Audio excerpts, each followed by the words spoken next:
ভালোবাসা এতটুকু দিয়েছেন দুনিয়ার কেউ দিতে পারবে না। আমার বিশ্বাস, আমার মন বলে রবের পরে যদি কেউ মুহাম্মদুর রাসূলুল্লাহকে ভালোবাসা থাকে তাহলে আবু তালেব ব্যতীত দ্বিতীয় কোনো ব্যক্তি আমি পাই না। আমার বিবেক বলে, আমার বুদ্ধি বলে, আমার ইতিহাসের পাতা বলে আবু তালেবের চেয়ে বেশি ভালো কেউ বাসতেন। আপনারা আবু তালেবকে চিনেন না। মক্কায় যার উপরে আঙ্গুল উঠানের কোনো ব্যক্তি ছিল না। মক্কা ভূখণ্ডে, আরব ভূখণ্ডে, মক্কা তো দূরের কথা, আরব ভূখণ্ডে কেউ যার উপরে আঙ্গুল উঠানের ক্ষমতা ছিল না।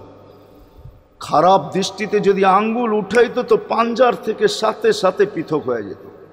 এরকম ব্যক্তিত্বের মালিক 4টা বৎসর বাতিজার ভালোবাসায় পাতা চাবাইছে, অবরুদ্ধ জীবন কাটাইছে। ওলামাকে জিজ্ঞাসা করে, অবরুদ্ধ জীবন। আবু তালেবকে অবরুদ্ধ করবে মক্কায় কোনো ব্যক্তি?